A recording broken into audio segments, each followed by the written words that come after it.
Beware, boys and girls. Beware Bree Woods. It is no place for such young children. Monsters are lurking in its shadows, big and small, wicked and kind. There are brothers that roam these woods, 5 of them, looking to either guide or slay its travellers. Heed my warning, and you might survive.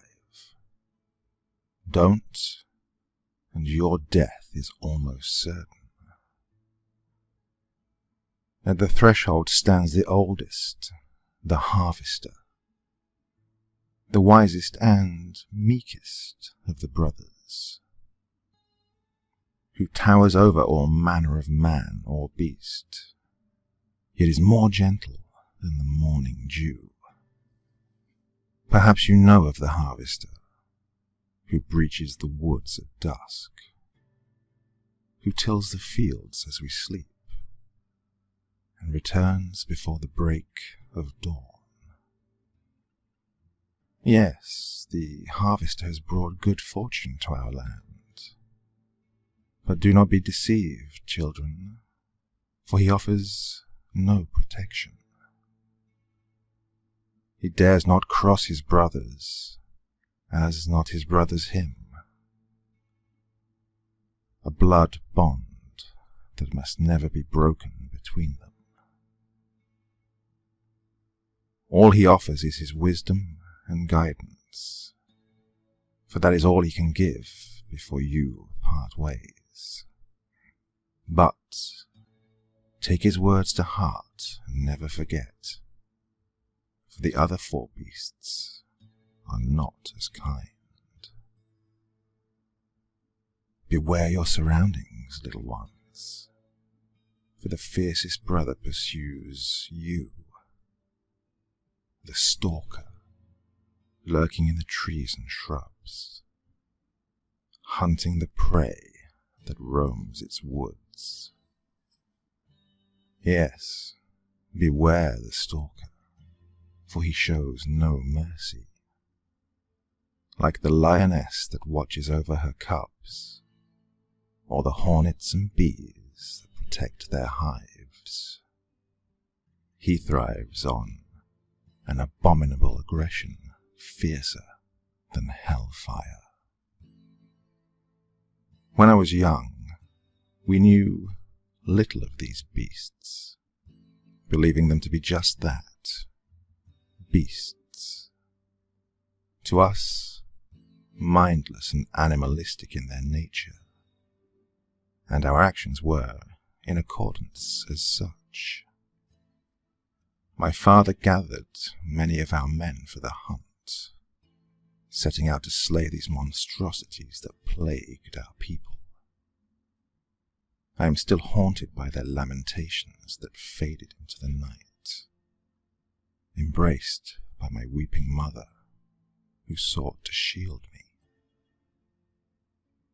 By morning, our eyes were laid on the wake of the hunt, the men's skins mended together into a gruesome banner, stretched out along the trees in the rising sun, displayed to all our people, their killer's title inscribed across the flesh of my father and his men.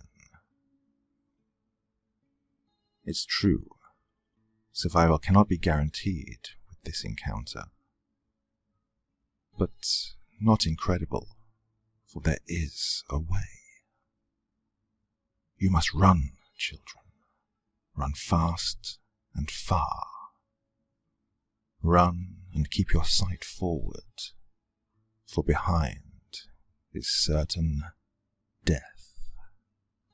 The beast is bloodthirsty and nearly relentless. His pursuit will only end with one of 2 means. The first, his hunt proves bountiful. The second, his prey comes upon its other kin, the third beast. Yes, bloodthirsty, but not the least bit foolish. For once you are in the company of his younger brother. You are no longer his prey, but the guest of the sculptor, the most vain of the 5 brutish siblings. Unlike his brother before him, the stalker, the sculptor is more cordial in the presence of strangers. He even strikes many as a kind-hearted creature, appearing elegant and humble in nature. But you are not beyond the realm of danger, children. Although the sculptor seems pure of heart, he is truly self-obsessed and easily offended. From each guest, he demands nothing less than absolute glorification. Once you're in his presence, there are no early departures. You are his guest until he grows weary of your company, all the while amusing him with melodies of flattering words and praises, be either his appearance or his talents, or even his artistic gifts.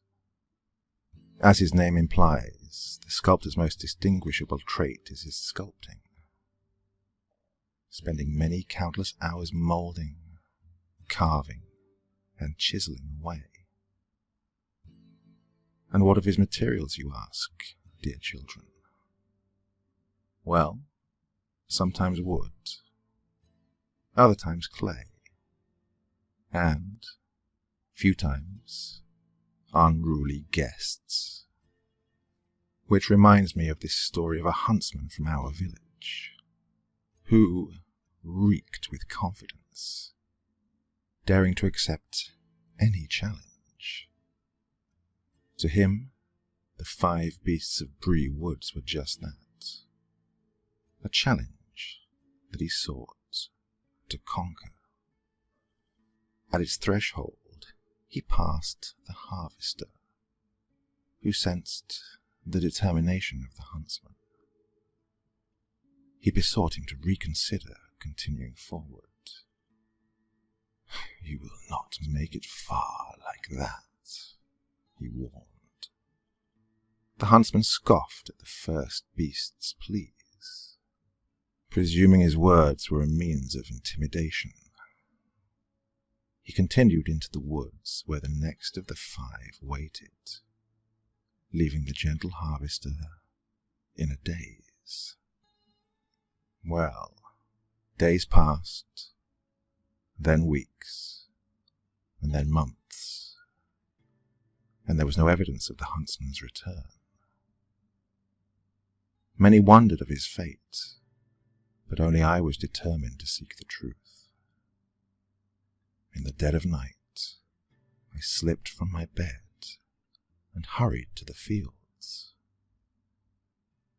There, the lonesome harvester tended the soil. I anxiously asked, "What of the huntsman?" The lofty creature looked down to me, and with a somber note, he answered. He was swift and spirited, eluding the stalker's grasp, but was far too assured, and was seized by the presence of the sculptor. The sculptor gave to him a nod, but the huntsman did not return it. The sculptor gave to him his charm, but the huntsman only gave to him his tongue. The sculptor prepared them a pipe and puffed once, but the huntsman puffed twice. The sculptor prepared them tea and took a spoonful of sugar, but the huntsman took 2 spoonfuls. The sculptor prepared them a feast, but the huntsman gave him no thanks.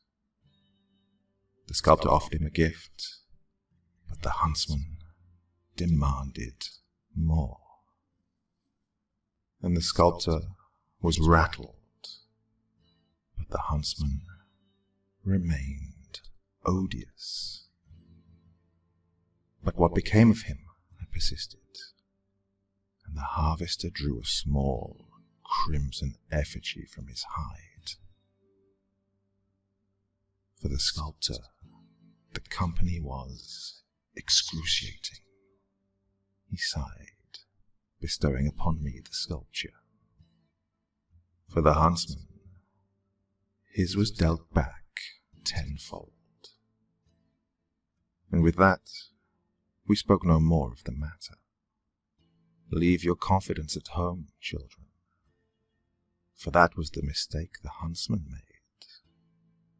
You should be timid and respectful, or you will be modelled into his next piece. If the evening is satisfactory, you will be allowed to depart, only to continue deeper into the woods. Confrontation with the fourth beast, however, is preventable. Just fight shy of the scent of ginger and ash. Though, like the stalker, he may just find you instead. The brewer, the most debauched of the five, the stumbling, bumbling, drunken brute, seeking to indulge himself with a lavished feast. He offers all travellers to the woods his brew, a deceptive concoction contrived to tempt any mortal, enticing them with a heavenly scent that is nearly irresistible. But you must resist, boys and girls. Do not partake of the drink.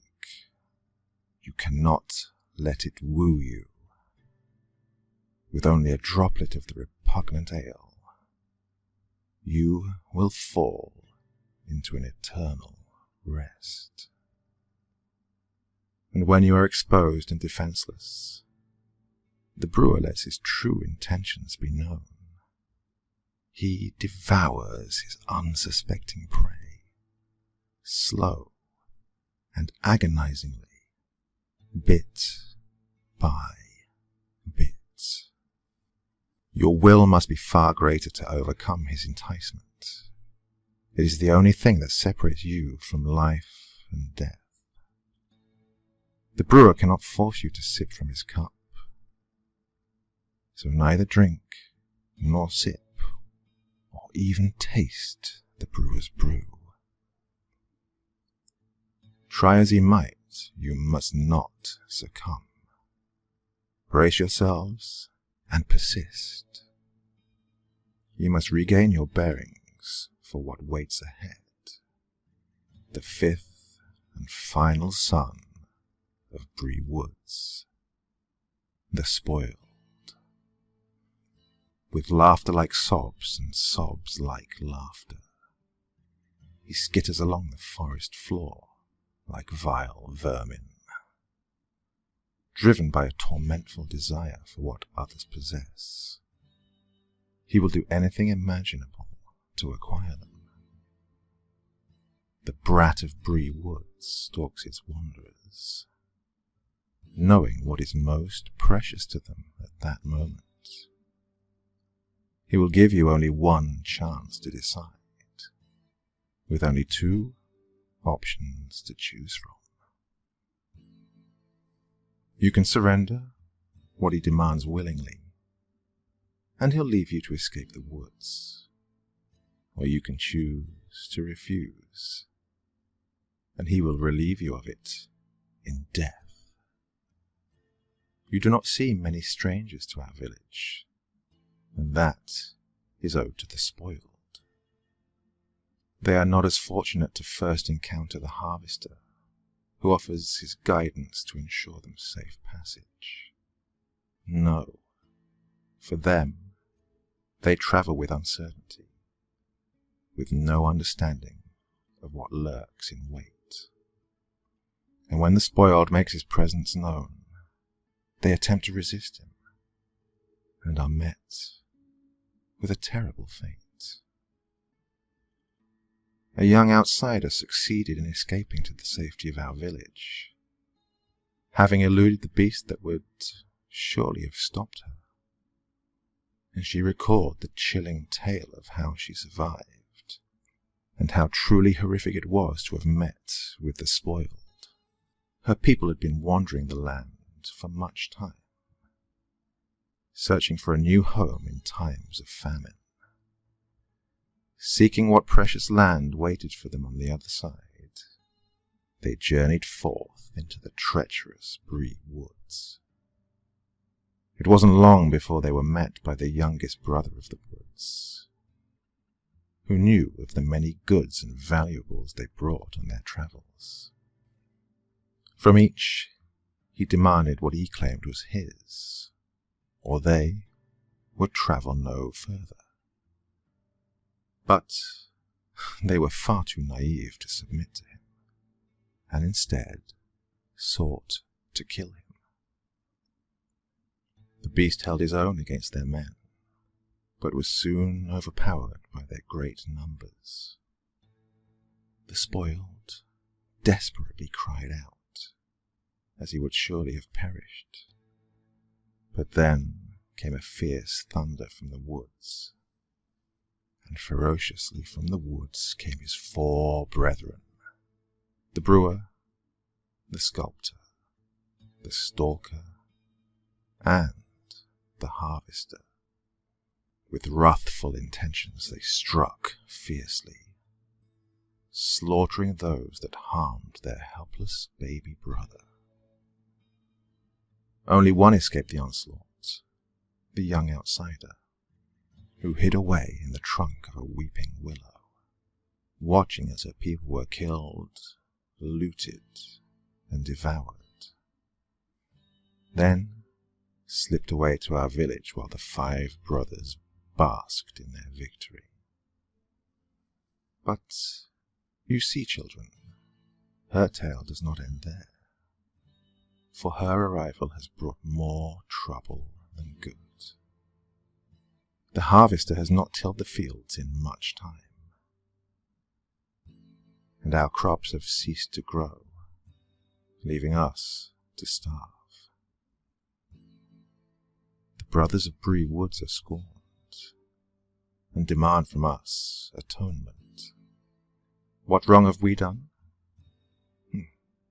We have stolen that which belongs to the spoiled.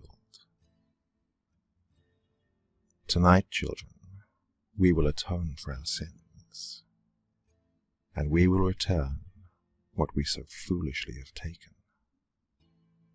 Tonight, sweet children, say us a prayer, for tonight we must go into the woods.